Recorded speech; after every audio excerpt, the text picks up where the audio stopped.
बच्चे और बच्चियों, ये देश, ये स्थान आपका नहीं है। आप परदेश में आकर पराये सामानों में और पराये नियम में यहाँ उलझ गए और फंस गए। उसके नियम का भी पालन नहीं होता और पराई वस्तुएं भी तुम्हारी नहीं है, और तुम उसके लिए रोते चिल्लाते हो, तुम्हारी कोई फरियाद भी नहीं सुनता। और जिसने अपने नियम में आपको फांस लिया वो कुछ कर भी नहीं सकता। उसने अपने से अपने को अलग कर लिया कि हम इस नियम के अंतर्गत नहीं है, हम तो परे हैं। हमने नियम बना दिया है, उसके वसूल और ये काम है। उसके खिलाफ कोई भी चलोगे तो हमारे जितने भी कर्मचारी हैं वो सब आपको दंड देंगे। हमसे उससे अब कोई मतलब नहीं है, कर्मचारी और आप समझो। हमने उन नियमों को भुला दिया और कर्मचारी अधिकारी उनके हमको यहाँ सजा तरह तरह की देने लगे और 4 खानों में 84 लाख योनियों में और नरकों में डाल करके हमको जो यातना देते हैं वो असहनीय है। इसलिए सामान भी आपका नहीं है और नियम भी आपका नहीं है। दूसरे का सामान, दूसरे का नियम।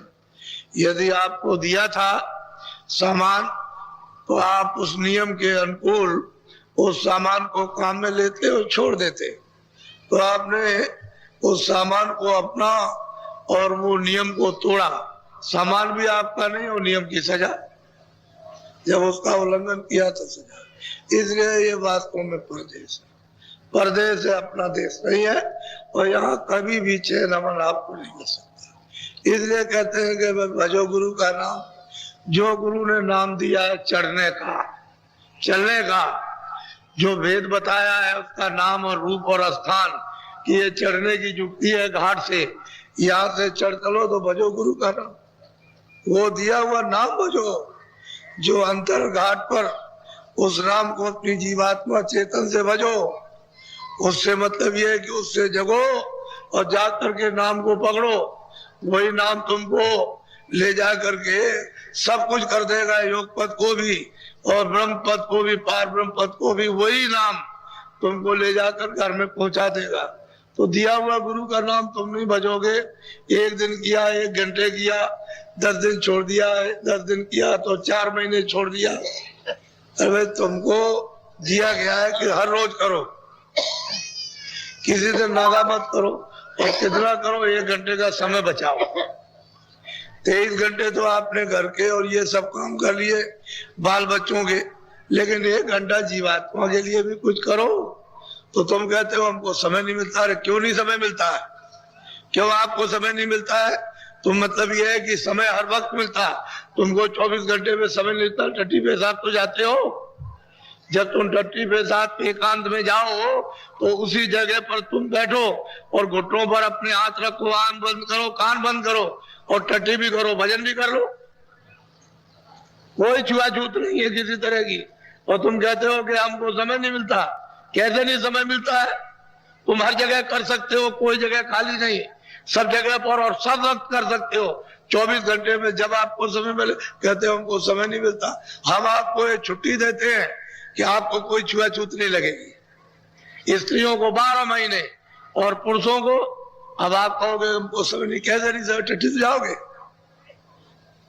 तो आपको तो ये जानना चाहिए, चलो भाई हम ये भी काम कर लेंगे, हमको नई फुर्सत मिली तो चलो ये भी काम कर लेंगे और भजन भी कर लेंगे।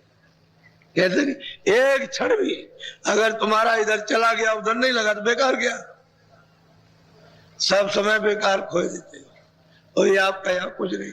इसलिए वो कहते हैं कि गुरु ने जो वेद, जो नाम युक्ति दी, जो भजन करने का उन्होंने रास्ता बताया, तो कहते हैं दरवाजे पर रोज बैठकर ऐसे खटखटाओ, इस तरह से कानों से, आंख से देखो। जब तुम उसको खटखटाओगे दरवाजे, तब दरवाजे पर तब तो बोलेगा। और दरवाजे पर तो तुमने कभी खटकाया नहीं। मकान के अंदर जो मालिक रहता है वो कैसे बोलेगा इस मकान को छोड़ करके उस मकान से चिल्ला रहे हो, अरे हरे कृष्ण नहीं बोलेगा, क्योंकि उस मकान में तो रहता नहीं है, वो तो इस मकान में रहता है। तुम इधर चिल्ला रहे हो तमाम, लेकिन कई जब यहाँ दरवाजे पे बैठ के न पीटो तुम, मतलब ये है कि अपनी आंखों को और कान को देखो आवाज देता कि नहीं देता, दिखाई देता कि नहीं। तो दरवाजे पे तो कभी बैठते नहीं हो, दरवाजा छोड़ करके बस भाग रहे हो, इधर जाएंगे वो इधर जाएगा, क्या मिलेगा आपको? तुम बहुत गए हरिद्वार, बहुत गए रामेश्वरम, क्या पाया? लौट के तो चले आए। तुमने तो ये ख्याल किया कि हमको मुक्ति मिल जाएगी या हमको स्वर्ग मिल जाएगा, ऐसे नहीं मिलता बच्चा, ये तो खाली कल्पना है। वो तो काम करने से स्वर्ग मिलेगा, पुण्य तो आपने कुछ किया नहीं, तो जब पुण्य नहीं किया तो स्वर्ग कैसे मिलेगा? स्वर्ग तो पुण्य से मिलता, और पुण्य आपने किया नहीं, तो वो भी आपके हाथ से चला गया, तो मेहनत भी बेकार हुई और कुछ काम भी नहीं बना और धोखे में रह गए, पीछे अपने कौन काम आएगा? इसलिए भजो गुरु का नाम। ये आपका देश नहीं है बच्चों, ये प्रदेश है। आपका अगर देश होता तो स्थिर रहते, हमेशा रहते, कोई निकालता नहीं, कोई परिवर्तन नहीं होता, तो आपका देश नहीं। तो आप अपने देश की चलने की तैयारी करो। अब यह है कि कुछ साथ सामान, अरे कुछ गंदगी को नीचे छोड़ो, आप नहीं छोड़ सकते हो तो किसी से कहो कि हमारे पास गंदगी है, हमारा कपड़ा गंदा है तो हम नहीं धो सकते, हमारे पास धोने के साधन नहीं है, तो आप इसको धो दीजिए, तो आप किसी को दे तो दो, ये तन रूपी कपड़ा दे दो। हम तो आपको इसलिए ले आए कि आप मतलब ये कोई ऐसी बात ना समझो कि बाबा जी मतलब ये है कि कुछ कोई गलत रास्ता बताते, तो हमने तो कहा कि चलो प्रयागराज, चलो त्रिवेणी संगम पर आपको स्नान कराएंगे, हम जैसे कहें वैसे ही करो स्नान उसी गंगा में, और गंगा में नहाओ और डुबकी लगाओ, आज ये प्रतिज्ञा करो कि अब हम आज तक शाकाहारी रहेंगे, शाकाहारी शुद्ध आहार करेंगे, फल फूल अनाज है शुद्ध आहार करेंगे, और मतलब ये है कि ये काम नहीं करेंगे। अब जो कुछ हो गया भूल चूक हो तो हो गई, अब उसके लिए तो इसको भूल चूक माफ करने के लिए, क्षमा करने के लिए कपड़ा दे दो, आगे वो करने नहीं देंगे कि दोबारा फिर जमा हो, और जो गंदगी जमा है उसको कपड़े को दो तन रूपी कपड़ा, तो जरा धुलाई कर दे, रगड़ कर दे। अब वो अपना साबुन, उनका ढंग का अलग है, वो ये साबुन तो है नहीं फैक्ट्री वाला, उनके पास साबुन है, वो लगा देंगे, धीरे से मेल कट जाएगा। तो आप अपना कपड़ा तो दे दो, वो कपड़े नहीं दे, और तुम साफ कर नहीं सकते हो कि तुम्हारे पास तो कोई चीज है ही नहीं कि उस दाग को छुड़ा लो। तुम गर्मों का दाग छुड़ा सकते हो?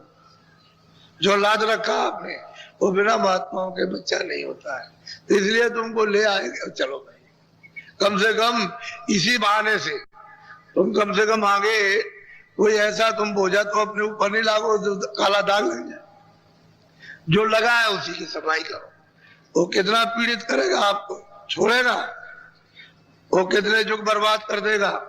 इसलिए आप परदेश में आए हो, और ये जो दृश्य है, ये जो आप देख रहे हो,